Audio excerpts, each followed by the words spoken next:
کہ اس خوبی کے ہوتے ہوئے بیوی کی ہر خامی کو برداشت کر لو کہ یہ تمہاری ہے. جن لوگوں نے باہر ملکوں میں سفر کیا ہے نا وہ یہ جانتے ہیں کہ وہاں عورت میں ہر خوبی ہے, مگر اس کے بارے میں یہ بھروسہ نہیں ہوتا کہ یہ صرف میری ہے یا میرے علاوہ اس کی کسی اور کی طرف بھی رغبت ہے. یہ بہت بڑا عیب ہے. تو مسلمان عورت میں اب تک الحمدللہ خیر غالب ہے, وفا کرتی ہے اپنے شوہر کے ساتھ. شوہر کو فالج ہو جائے علاج کرے گی اس کا, بھاگے گی نہیں وہاں سے. باقی آپ ذرا جائیں نا دنیا میں سفر کریں تو میاں جب تک کما رہا ہے, صحت اچھی ہے تو میاں ہے, ذرا سا مسئلہ خراب ہوا عدالت سے طلاق لی اور کسی اور سے شادی کر لی. ہمارے ہاں خاندانوں میں جب نکاح ہوتا ہے تو زندگی بھر کے لیے ہوتا ہے, جب تک کوئی بہت سخت مشکل نہ ہو طلاق کی طرف نہیں جاتے. تو یہ بہت بڑی خوبی ہے. تو کے پی کے سے اور بلوچستان سے جو شکایتیں آتی ہیں اس میں مردوں کی سختی کی شکایتیں آتی ہیں کہ مرد عورتوں پہ بولو بھائی ہاتھ اٹھاتے ہیں, چھوٹی چھوٹی باتوں پہ مارتے ہیں, تانے دیتے ہیں. آپ لوگ کے علاوہ کی بات کر رہا ہوں, آپ لوگ ناراض نہ ہو. آپ لوگ کے علاوہ جتنے مرد ہیں جو میرا بیان نہیں سن رہے ان کی بات کر رہا ہوں کہ وہ بیویوں کو مارتے پیٹتے بھی ہیں, بلا وجہ چھوٹی چھوٹی باتوں پہ ڈانٹتے بھی ہیں, اور معذرت کے ساتھ اس میں دیندار اور بے دین سب برابر ہیں. وہ سمجھتے ہیں ہماری غیرت, ہم نے بیوی کو جو ہے نا ایسا دبا کے رکھا ہوا ہے, صحیح ہے نا, جب چاہے تھپڑ مار دیں کچھ نہیں کر سکتی. تو یہ غیرت نہیں ہے, یہ بد اخلاقی ہے. سب سے زیادہ روب محمد صلی اللہ علیہ وسلم کا تھا گھر میں, اور سب سے بڑا حق کس کا تھا؟ محمد صلی اللہ علیہ وسلم کا. لیکن پوری زندگی آپ نے کسی زوجہ پہ ہاتھ نہیں اٹھایا. آپ کہیں گے کہ بھئی ان کی بیویاں اتنی فرما بردار تھیں, جو کہو کر دیتی ہوں گی. ایسا نہیں تھا, فرما بردار تو تھیں, لیکن میاں بیوی میں جو اونچ نیچ ہوتی ہے وہ ہمارے نبی کے گھر میں بھی ہوتی تھی. صحیح حدیث میں ہے کہ ایک مرتبہ آپ صلی اللہ علیہ وسلم اپنی بیویوں سے ناراض ہو کے 1 مہینے کے لیے گھر سے باہر چلے گئے. کیونکہ جب میاں بیوی کا رشتہ ہوتا ہے تو پیغمبر کا اور امتی کا رشتہ الگ ہے, اور شوہر بیوی کا رشتہ الگ ہے. اور اللہ نے آپ کے گھر میں یہ واقعات اس لیے ہونے دیے تاکہ امت کو سبق ملے کہ بھائی اختلاف کے وقت کیا کرنا ہے. تو کتنا پریشان ہوئے ہوں گے کہ 1 مہینے کے لیے گھر سے غائب ہو گئے. فرمایا میں نہیں آؤں گا قریب کسی کے. اور جب 29 تاریخ ہوئی ہے نا تو گھر چلے گئے. صحابہ نے کہا یا رسول اللہ بھی 30 دن پورے نہیں ہوئے. آپ نے فرمایا مہینہ 29 کا تھا. ٹھیک ہے, مہینہ کس کا تھا؟ ناراضی کو ختم کر دیا پھر. لیکن ایسا نہیں کیا کہ ناراض ہوئے تو گھر میں چیزیں توڑنی پھوڑنی شروع کر دی ہوں اور اٹھا کے مارنا پیٹنا شروع کر دیا ہو, جو آج ہمارا حساب کتاب ہے. ہاں کوئی بہت ہی ٹیڑھی پسلی کی عورت ہے, بالکل ہی سدھرنے کا نام نہیں لے رہی, تو شریعت نے پھر مجبوری میں ہاتھ اٹھانے کی اجازت بھی دی ہے. لیکن ایسی عورتیں ہمارے معاشرے میں ان کا ریشو بہت کم ہوتا ہے, خاص طور پر ان علاقوں میں تو فرما برداری کا عنصر زیادہ ہے. تو اس میں ایک چیز میں ایک حدیث آپ کو سناتا ہوں, اس کے بعد اپنا بیان ختم کرتا ہوں. عبداللہ ابن رواحہ رضی اللہ تعالیٰ عنہ, عرب جو تھے نا یہ عورتوں پہ بڑے سخت ہوا کرتے تھے, خاص کر قریشی. جو قریش کے قریشی لوگ تھے نا یہ بیویوں پہ کیا ہوتے تھے؟ سخت ہوتے تھے. لیکن اسلام آنے کے بعد کیسے تبدیل ہوئے؟ عبداللہ ابن رواحہ رضی اللہ تعالیٰ عنہ نے نبی وہ اپنی باندی سے کہا کہ میری اس بکری کی خاص طور پر تم نے کیا کرنی ہے؟ حفاظت کرنی ہے.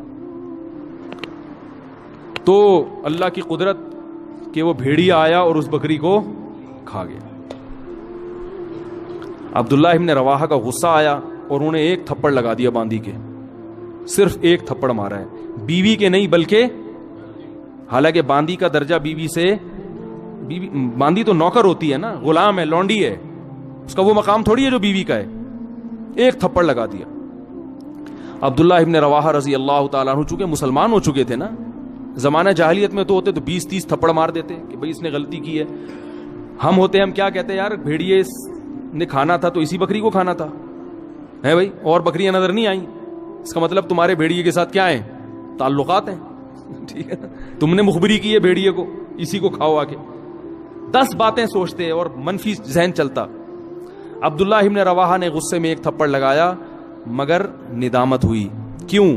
اسلام لا چکے ہیں, ان کو پتا ہے کہ ایک ایک عمل کا قیامت کے دن جواب بولو بھائی دینا پڑے گا. اگر اس میں باندی کی غلطی نہیں تھی تو میرا تھپڑ قیامت کے دن اعمال میں لکھا جائے گا, اور عین ممکن ہے کہ باندی کی غلطی نہ ہو, کیونکہ بھیڑیا جب آتا ہے تو وہ تو نگرانی کے باوجود کھا جاتا ہے. اب احساس ہوا تو رسول اللہ صلی اللہ علیہ وسلم کے پاس آئے. عرض کیا یا رسول اللہ میں نے باندی کو تھپڑ مار دیا ہے, کیا مجھ سے ظلم تو نہیں ہوا؟ مختصر سنا رہا ہوں حدیث. آپ صلی اللہ علیہ وسلم نے صحابی کو حکم دیا کہ اس باندی کو آزاد کر دو. اس وقت آج کے حساب سے دیکھا جائے تو باندی کی قیمت کروڑوں اربوں روپے بنتی تھی. سب سے مہنگا مال کیا ہوتا تھا اس زمانے میں؟ باندی. ایک تھپڑ کے بدلے میں نبی نے کیا حکم دیا؟ اگر جہنم کی آگ سے بچنا چاہتے ہو تو اس کو آزاد کر دو. عبداللہ ابن مسعود رضی اللہ تعالیٰ عنہ نے ایک دفعہ اپنے غلام کو مارا. وہ بھی غلام تھا, نوکر تھا, بیوی نہیں تھی. غلام کا مقام تو بیوی سے کم ہوتا ہے. جب مارا تو آپ صلی اللہ علیہ وسلم نے کیا حکم دیا؟ فرمایا اللہ اقدر علیک منک علیہ. اے ابن مسعود, جتنی تجھے اپنے غلام پہ قدرت ہے نا, اللہ کو تجھے اس سے بھی زیادہ قدرت, اللہ کو تجھ پر اس سے بھی زیادہ قدرت ہے. تو آج اس کو مار رہا ہے اس لیے کہ تیرا نوکر ہے, یہ کچھ نہیں کر سکتا. اللہ تیرے گناہوں پر اگر سزا دینا تو بھی کچھ نہیں کر سکتا, کیونکہ اللہ کو تجھ سے بھی زیادہ طاقت ہے. تو جیسے تو یہ چاہتا ہے کہ تیری خطاؤں کو اللہ معاف کرے, تو بھی اپنے ماتحتوں کی غلطیوں کو معاف کر. عبداللہ ابن مسعود رضی اللہ تعالیٰ عنہ ڈر گئے. فرمایا ہوا عتق لوجہ اللہ یا رسول اللہ, بس اس کا کفارہ یہ ہے کہ میں نے اللہ کے لیے اس کو آزاد کر دیا. فوراً آزاد. کروڑوں روپے کی ملکیت ضائع کر دی اپنی, آزاد کر دیا. تو آج بیویوں کو مارا جاتا ہے, بلا وجہ پیٹا جاتا ہے, بلا وجہ تانے دیے جاتے ہیں. تو نے باپ کے گھر سیکھا کیا ہے؟ تیرے باپ نے تجھے تربیت نہیں کی, تیری ماں نے تجھے سکھایا نہیں ہے. یہ کتنے برے تانے ہیں بد اخلاقی والے. بھائی کوئی خامی ہے تو محبت سے انسان بتا دے. ہمارے ہاں اصلاح کا عنصر کم ہوتا ہے, تانے دینے کا عنصر بولو بھائی زیادہ ہوتا ہے.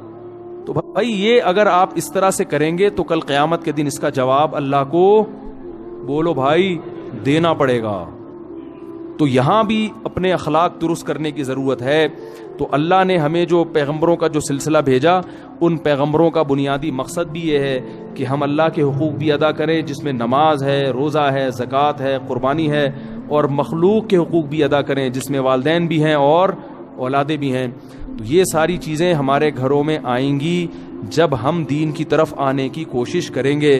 اور آج آپ اپنے بڑوں کے حقوق ادا کرو گے تو کل بڑھاپے میں آپ کی اولاد آپ کے حقوق ادا کرے گی. اور اگر آپ آج نہیں ادا کرو گے تو کل بڑھاپا پھر آپ پر بھی آئے گا, پھر لوگ آپ کے حقوق بھی ادا کرنے کے لیے تیار نہیں ہوں گے. اللہ تعالیٰ سے دعا ہے کہ جو کچھ کہا سنا اللہ تعالیٰ اس میں جو کمی کوتاہی ہوئی اللہ معاف فرمائے, اور اس پر ہم سب کو عمل کرنے کی توفیق عطا فرمائے. سبحانک اللہم بحمدک نشہد ان لا الہ الا انت نستغفرک ونتوب الیک.